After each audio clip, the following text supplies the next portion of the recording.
Eu acho que eu vou ler o primeiro poema, o poema que abre meu livro, Transbordando. Esse livro foi lançado esse ano. Esse primeiro poema ele foi feito nesse período da pandemia, né? E eu acho que a gente teve muitos sentimentos nessa pandemia, né? Angústia, saudade, né? Medo, né? E esse é um dos poemas que traz um pouco essa angústia, né? Que a gente viveu e que a população negra, em maior parte, viveu, né? Mas a gente continua aqui resistindo. O nome do poema é Resguardo. É um poema que foi feito à noite, por isso que o livro também é Transbordando Segredos à Lua, porque muitos poemas foram feitos à noite, na madrugada, né? A saudade atravessa meu sonho, desperto, alaga os lençóis. O corpo gélido com a possibilidade daquele ter sido o último beijo, último abraço, último gozo. Nesse confinamento, só tenho fome da aglomeração das nossas pernas, dos entrelaços dos pelos crespos, do amor sem máscara, sem álcool. Quero lavar tuas mãos com meu líquido leitoso, manter o isolamento social com distanciamento milimetral e sem ponderar, dar o salto mortal ou vital. Resguardo. Trago esse poema também para a gente pensar sobre os nossos desejos, né? Principalmente as mulheres que pouco falam, pouco conversam, pouco a família, né, orienta a gente para viver, né? As nossas relações amorosas e relações sexuais também, porque sempre foi colocado para a mulher negra que ela é apenas objeto sexual, né? E aí a gente precisa também repensar nisso, os homens também precisam repensar sobre isso, né? E a gente, nessa pandemia, a gente teve que também repensar, né? O tempo inteiro, não só sobre isso, né? Mas é isso, um pouquinho dessa resistência, né? Em todos os aspectos, né? Não sei se eu falei muito, mas assim, a gente precisa pensar nessa resistência no amor, né? No financeiro, na escola, na sala de aula. Será que eu estou reforçando esses estereótipos, né? Nas minhas relações com os amigos, né? Na minha leitura, o que é que eu estou selecionando para ler? Quantos autores e autoras negras eu estou lendo? Diga, Patrícia, tem Patrícia, Ingrid, Fernanda, várias pessoas. Eu queria só fazer uma perguntinha. A senhora falou que vários desses poemas nasceram pelas madrugadas, e eu queria saber se tem algum motivo específico, se ela se sentia mais livre, ou se batia algum incômodo nesses momentos, e aí a senhora achava melhor ir escrever do que pensar tanto.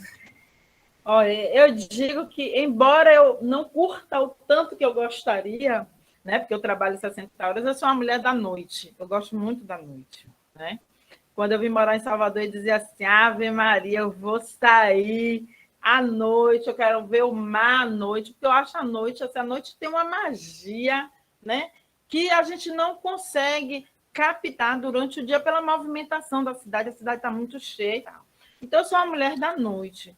E também, até para escrever, eu sou uma mulher da noite. Então, eu gosto, né, nesse momento, de noite, às vezes eu acordo, eu abro a janela, eu olho a lua, né? Eu sinto o vento, eu converso com a lua, converso com as estrelas, né? E esse momento eu fico muito inspirada a escrever, né? Às vezes eu fico até bebendo um pouquinho, um licorzinho, um vinho, e aí os textos vêm. Eu gosto muito de fazer isso. Às vezes eu escrevo o texto de dia, mas à noite, né? Eu retorno esse texto porque a gente sempre revisita, né? A gente sempre quer dar uma melhoradinha no texto, nunca o texto está pronto, nem sempre. Esse resguardo eu até fiz ele de uma vez só e achei que não tinha que ser alterado. Mas muitos textos a gente sempre está revisitando, querendo mexer. Às vezes ele fica até do jeito que saiu, mas a gente está sempre fazendo isso. Então, à noite, eu faço muito isso. Eu gosto de ler à noite, eu gosto de ouvir música à noite. Inclusive, eu produzo mais à noite, né? É um problema que eu moro em apartamento e aí vizinho, eu tenho que me segurar um pouquinho para não fazer barulho. Se eu pudesse, eu ouvir som alto, fazer um monte de... Até arrumar casa, eu gosto de arrumar à noite. Então, não é diferente com os poemas. Eu gosto de escrever muito, eu revisitei muitos textos à noite. É isso. Ingrid, acho que quer falar também. Isso. Eu vou ler o comentário de Thalita, ela até levantou a mão. Ela colocou assim no chat. O racismo segue enraizado em nossa sociedade em pleno século XXI. Ainda aprendemos que o branco é bom e mais bonito. Sempre alisei meus cabelos desde os 10 anos, porque minhas primas sempre tiveram cabelos lisos, e eu nunca me identifiquei comigo mesmo. Nunca tive amor próprio e nunca me educaram para isso. Então eu acho muito importante falar sobre o amor negro. Esse comentário em específico contempla muito uma parte assim da minha vida, porque eu também alisava meu cabelo na filha de cabeleireiro, então o auge, né, era relaxamento, cabelo liso desde pequena. E aí eu nunca tive essa liberdade de saber como era a estrutura, né, como era o meu cabelo de verdade, assim, real, sem química nenhuma. E quando eu fiz 22 anos, eu passei pela transição capilar. Eu falo assim, parece até que eu tenho 50 anos. Mas ano passado, isso, eu passei pela transição capilar e eu como eu posso dizer, eu me reconheci, me descobri negra, né? Porque até então eu não, ao meu olhar, assim, não ao meu olhar, mas eu digo ao olhar das pessoas ao meu redor, elas não me enxergavam como uma mulher negra, né? E isso, depois que eu tive, né, essa descoberta, me afetou um pouco, porque recentemente o fato de eu me sentir segura, de ter o apoio do meu marido, da minha família, uma parte da família, né, em relação ao meu cabelo, eu me senti, tipo, me aceitei muito e eu gosto muito, eu estou muito feliz desse jeito, e isso é muito visto, assim, pelas pessoas como soberba. Então, eu tive muito isso depois que eu passei pela transição capilar. As pessoas já acham que uma negra feliz com seu black, se achando bonita, ela tá sendo soberba, tá sendo arrogante. Então, isso ainda é uma coisa que tem que ser desmistificada, porque o negro se achar bonito, não a pessoa quer ver até problema nisso, a gente já passou por tanta coisa, e o fato da gente se sentir bonita é um problema para as outras pessoas, para a sociedade e tudo mais, enfim. Era só esse comentário mesmo que eu queria fazer. A sociedade não está preparada ainda para nos aceitarmos, né? Eles até percebem, sabem da nossa beleza, mas não querem que a gente perceba, não querem que a gente saiba, que a gente se descubra, né? Ela não está preparada para isso. Então, realmente uma afronta, né? Você se ver como uma mulher bonita e você se colocar como uma mulher bonita. Então, é uma afronta ainda para a nossa sociedade, mas a gente precisa, porque por trás dessa beleza tem uma série de outras coisas, né? Tem a sua valorização, a sua segurança, a sua percepção da sua potencialidade, né? Então, a sociedade não quer isso, não quer caminhar. E uma das formas de atingir rapidinho a gente é através da beleza, né? A primeira manifestação, né, de racismo, a gente pode dizer que vem a partir disso. Tiago, acho que queria falar, e tem Patrícia também, né? Sim, você falou sobre a questão da mulher negra ser vista como objeto sexual, e acabei me lembrando dos conselhos que eu ouvia, conselhos machistas e racistas de pessoas negras também, que diziam assim: a mulher negra, as feias, é para a gente pegar, a gente casa com a bonita, com a branca. Veja, pessoas negras reproduzindo esse tipo de racismo, de coisa, né? Uhum. Ainda mulheres. É triste. E casar com a mulher branca para clarear, né? Porque a Sim. gente ainda tem, né, a questão da ideologia do branqueamento, que tem que clarear a sociedade, e a gente não sabe e absorve isso também.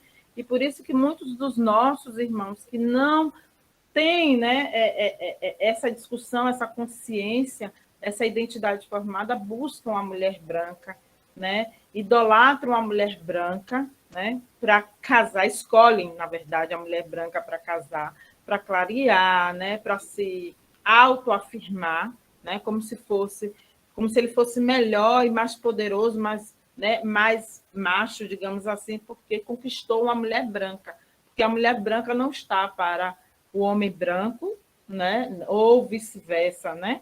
Então, são coisas que a gente precisa refletir. A gente não vai condenar esse irmão nosso, o que a gente precisa é tentar conscientizar, né?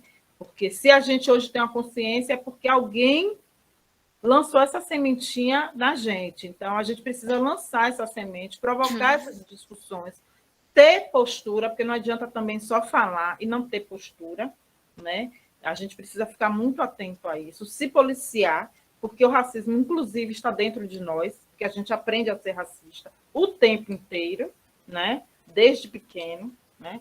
Ingrid colocou muito bem, ela não conhecia a raiz do cabelo dela, né? Então, ela, desde pequena, né? Então, esse racismo, ele atinge a gente nas mínimas coisas, às vezes de uma forma suave e de uma forma direta. Então, a gente precisa se trabalhar e tentar dialogar, né, com os nossos irmãos, nossas irmãs. Às vezes, a gente precisa ser duro, né? Com os nossos filhos também, a gente precisa, com a nossa família. Às vezes, a gente não consegue dialogar com todo mundo, mas alguns, eu tenho uma geração de sobrinhos que já discutem, que tem uma outra postura diferente, mas tem uma galera também que é racista. Eu tenho um sobrinho que não se aceita enquanto negro, né? Não se vê como negra, porque tem a pele mais clara, né? E altera o seu cabelo, tem uma postura de mulher branca, né? Por aí vai. Mas a gente vai tentando dialogar o máximo possível. E aí a gente que tem que fazer isso, viu, Thiago? É um trabalho de formiguinha, mas que é importante, né? Eu faço isso muito no meu trabalho, faço isso na minha família, né, com os meus amigos, mas a gente vai fazendo isso nos debates, mas debates como esse aqui, a gente vai se colocando, vai trazendo essas discussões. A literatura serve para isso, os textos, a poesia, os contos. Eu esqueci de falar para vocês que eu também escrevo contos, né? Então, nos Cadernos Negros, vocês vão encontrar alguns contos meus também. Diga quem é que vai falar agora. Thalita? Thalita. Ou Patrícia? Isso, Thalita. Olá, boa noite. Boa noite. Tem muito esse lance da representatividade, porque as pessoas falam, agora tá usando o cabelo assim porque é moda. Gente, não é moda, é representatividade. Muitas pessoas, tipo, antigamente não usavam porque pessoas não usavam, não tinham atitude de chegar e aceitar o cabelo como são, entendeu? Eu sabia, a Ingrid falou que não sabia como era a raiz do cabelo dela, não conhecia. Eu conhecia, mas eu não gostava e não aceitava, entendeu? Eu não me aceitava. Por conta de que eu não entendia. Eu não entendia e não gostava, porque é uma coisa que está enraizado na gente. O racismo. Exato. Até em pessoas negras, como o Thiago falou, e a senhora também. Até em pessoas negras. Aí chegava e falava... eu tinha uma bisavó, ela chegava e falava, nossa, mas o cabelo tá muito inchadinho, viu? É bom amansar aí. Tá É muito a feio. criação, né, que tiveram também. É justamente por isso. Isso é uma coisa que é o racismo enraizado. As pessoas acham que isso é frescura, as pessoas acham que, é porque tá na moda, e não é. Não é isso. Quantas pessoas hoje em dia se sentem muito bem com seu cabelo, se sente até mais bonita do que antigamente? Porque eu realmente, hoje em dia, me sinto muito, muito, muito mais bonita. Hoje em dia, eu me acho uma preta massa. Adoro meu cabelo cacheado, adoro minha cor, adoro meu jeito de preta também. Adoro. Então, isso tudo é uma questão de representatividade, no meu ponto de vista. Exato. Pode estar. Aqui está falando um pouquinho, porque está passando um avião, viu? Mas eu estou ouvindo aqui um pouquinho. Certo. Não sei qual das duas, se foi Patrícia ou foi Ingrid que falou sobre o trabalho que dá de uma preta se gostar, se amar, e tem pessoas que acham que é soberba. Se eles soubessem o trabalho que dá para uma preta se gostar, se amar, em vez de estar criticando, aplaudia. Exato. É uma coisa que é muito importante, que eu acho que devia passar até para as crianças isso. A importância delas se amarem para não crescerem crianças reprimidas, sem gostar da aparência, por ser preta, porque o branco é bonito. Entendeu? Exato. Você falou bem, tem que começar na infância, né? A gente precisa fazer esse trabalho e aí buscar a literatura infanto-juvenil, a literatura infantil. trazer para essas crianças, apresentar essa literatura, né? Tem muitos autores e muitas autoras. Tem Ana Fátima, tem Davi Nunes, né? Tem Nini Kemba, tem vários autores que a gente pode pesquisar e levar esses livros, trabalhar esses livros, não só na escola, mas em casa. A gente precisa fazer esse trabalho de base também, em casa. Uma coisa que eu queria ressaltar é que a gente avançou muito nessa questão da estética. Eu acho que a gente vem avançando, ainda tem muita briga, ainda tem muita falta de compreensão. É importante, né? Mas a gente também precisa entender que, bom, venci essa etapa, né, da questão estética, da autoestima, eu preciso ir além, sabe? Porque, como o racismo perpassa por vários aspectos, não adianta só eu me achar uma preta bonita, uma preta massa, e não ter postura, sabe? Não ter a consciência, a minha consciência, a consciência do meu lugar no mundo e da minha história. Então, a gente precisa ler, sabe? Não só poesia, não só contos, mas textos teóricos também, textos que falem sobre o racismo, né? A gente precisa ler Carlos Moura, a gente precisa ler Cult, que é uma referência muito grande para a gente na literatura. A gente precisa ler Florentina de Souza, a gente precisa ler vários autores, né, para a gente se fortalecer e saber qual o comportamento que a gente vai ter na sociedade, né? Não adianta eu me achar uma preta massa e ir para o pagodão e ficar dançando. Aí eu vou falar a música do meu tempo, porque essas músicas de hoje eu não sei, né? Negra do cabelo duro, que não gosta de pentear quando passa na baixa do tubo. Uma música que estimula a violência contra a mulher. Então, a gente precisa ir além. Bom, venci a questão da estética, já sei que eu sou uma mulher bonita, mas eu preciso estar atenta ao racismo a todos os momentos, porque, inclusive, quando a gente está num debate, as pessoas, se tiver...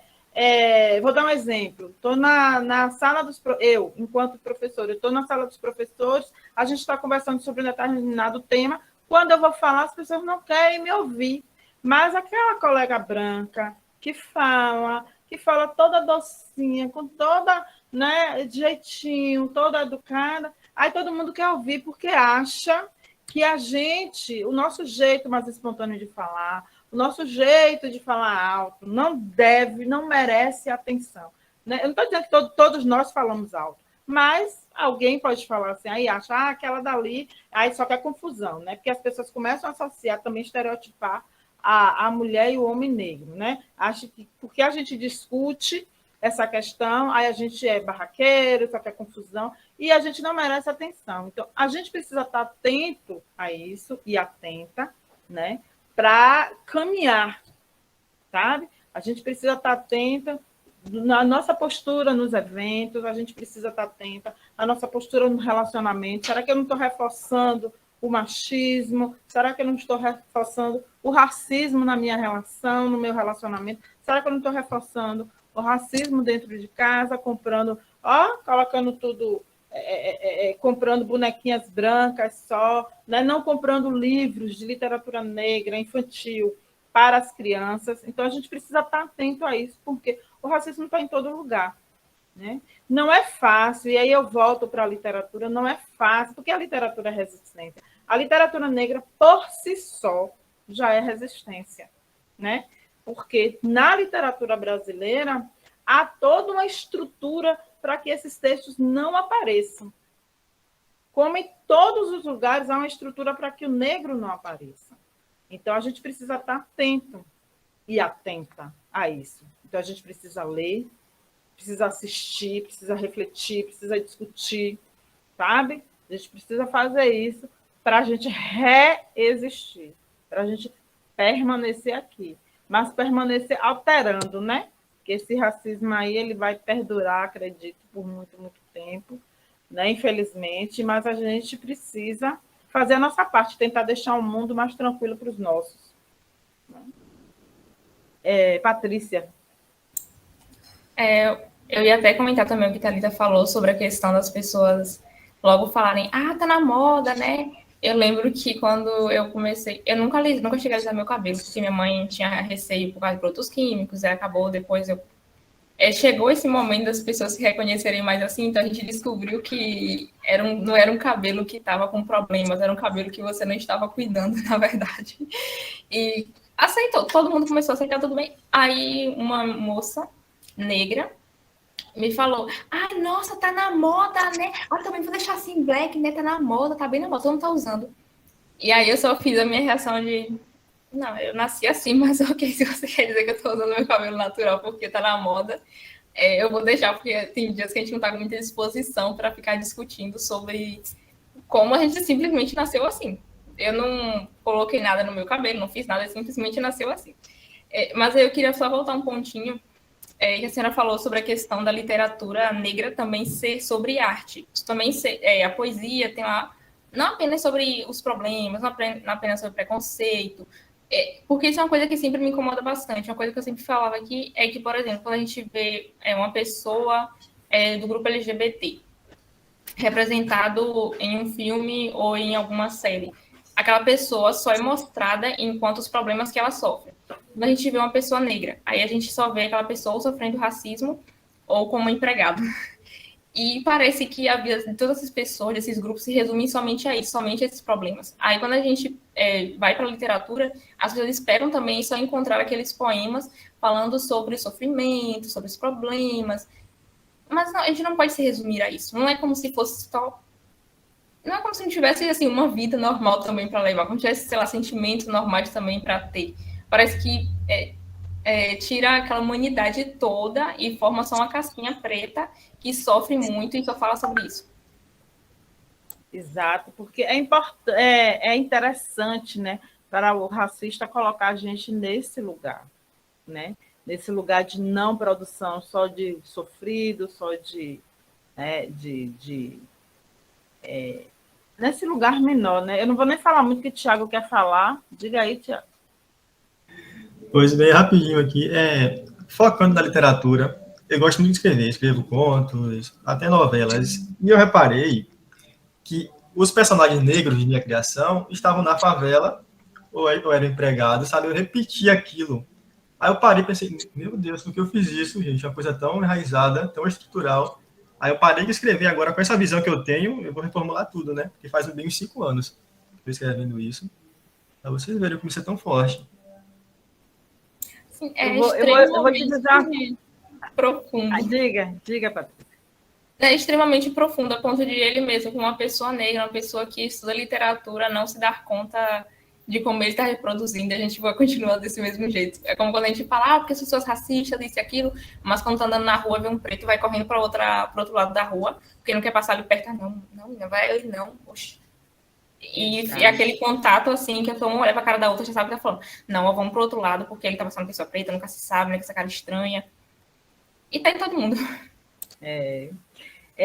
Tiago, eu vou te falar uma coisa.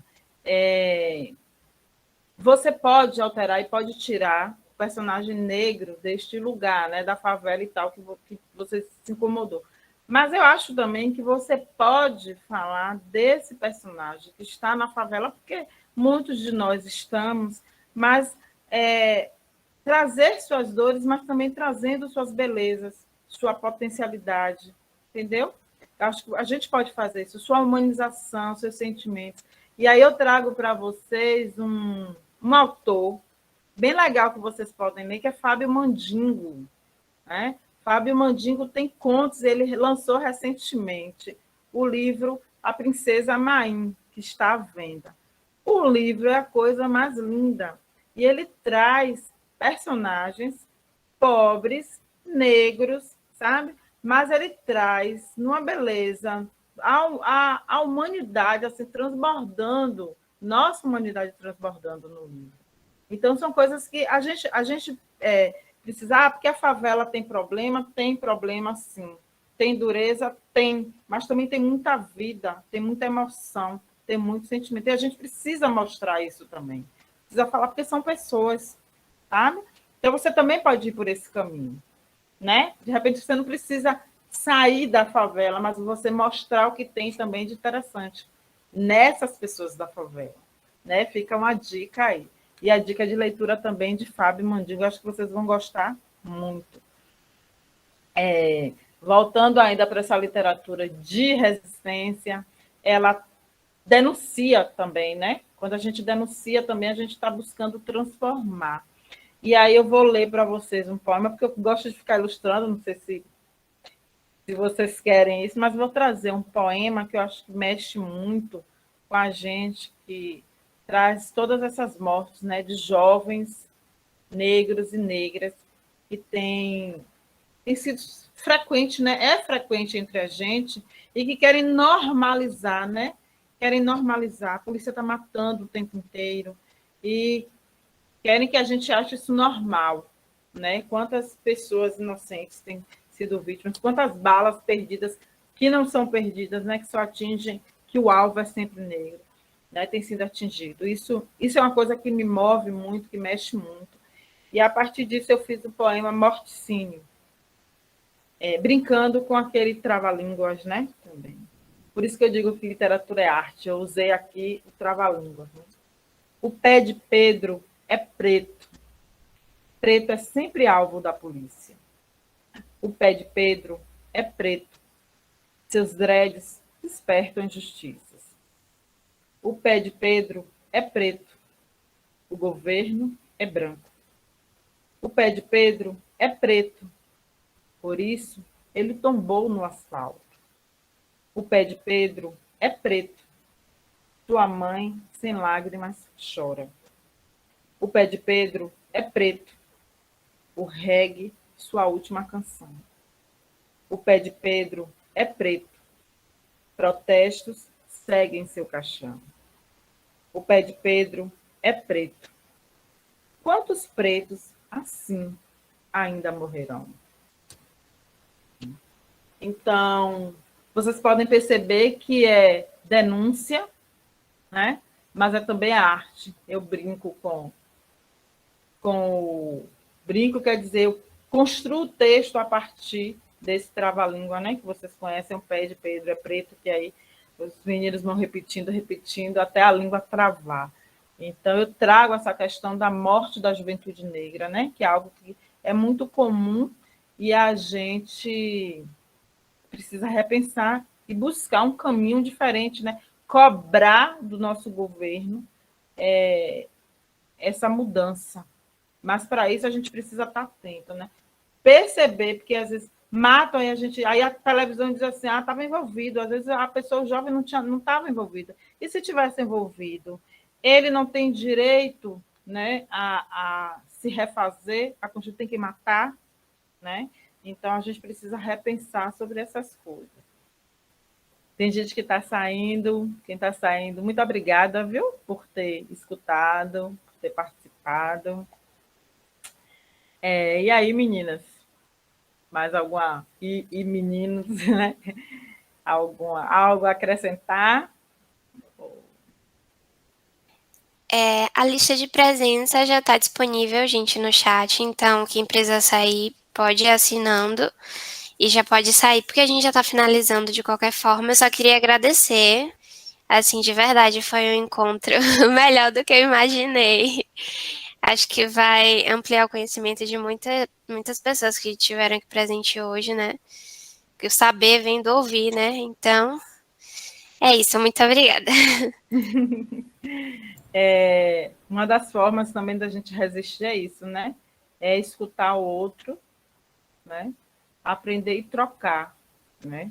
Trocar com o outro, ouvir os mais velhos, os nossos mais velhos, as nossas mais velhas.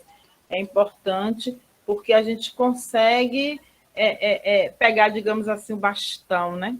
Pegar esse bastão, a gente precisa pegar esse bastão que os nossos construíram, né? Hoje eu estou escrevendo, mas antes de mim teve muita gente fazendo literatura, né? Teve muita gente produzindo, muita gente escrevendo. E aí a gente precisa ler esses autores, essas autoras, ler, estudar, né? Para quem está no caminho, né, Tiago? O Tiago bem sabe. Então, a gente precisa ler, precisa estudar. E quem não quer escrever, mas a gente pode não escrever, mas pode ser um bom leitor. Antes de ser uma escritora, eu sou uma leitora, né? Eu gosto muito de ler. Sou fã dos Cadernos Negros, né? Aprendi muito com os Cadernos Negros, ampliei muito o meu olhar.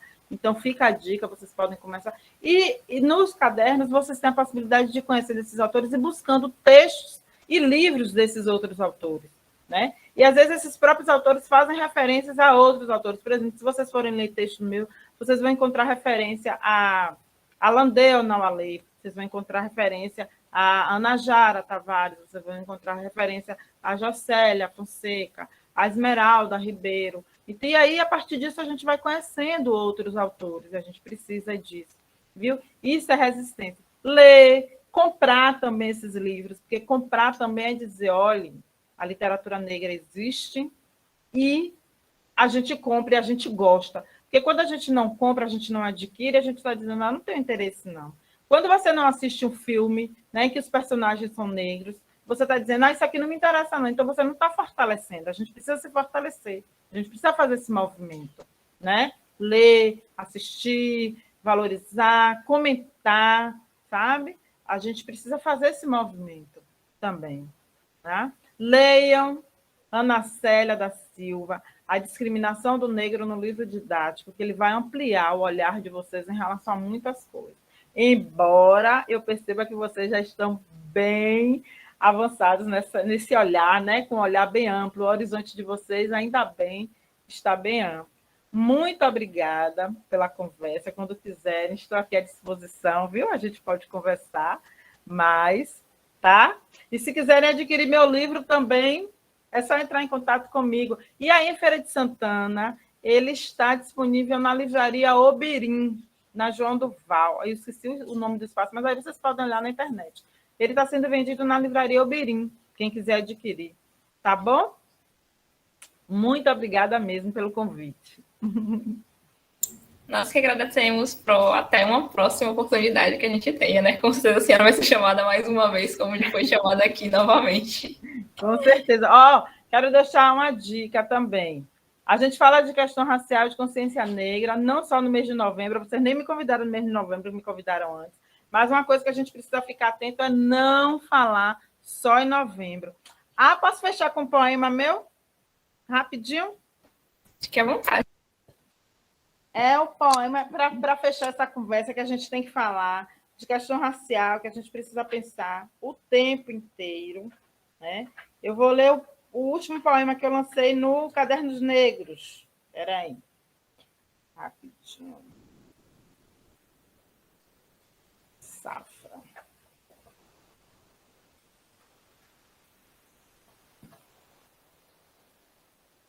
Safra. Para a gente pensar nessa questão racial o tempo inteiro. Novembro, temos tempo dos frutos, cabelo crespo assumido, autoestima negra elevada, consciência fortalecida. Você, que sempre torceu os lábios às questões étnicos raciais, recolha seu falso sorriso e convite para atividades pontuais. Não venha com seu preconceito, o Novembro Mega Show. Nem fale em consciência humana, mas um argumento que o racista inventou. Corra logo, procure aprender. Dia 20 exótico, a gente rejeita. Neste mês, você pode até semear, porém, novembro é tempo de colheita. Então, que vocês leiam, que vocês produzam, que vocês discutam o tempo inteiro. Esse poema está no Cadernos Negros 43, que foi lançado esse ano, né? Embora seja do ano passado. Em novembro, a gente está lançando aí o 44. Beijo!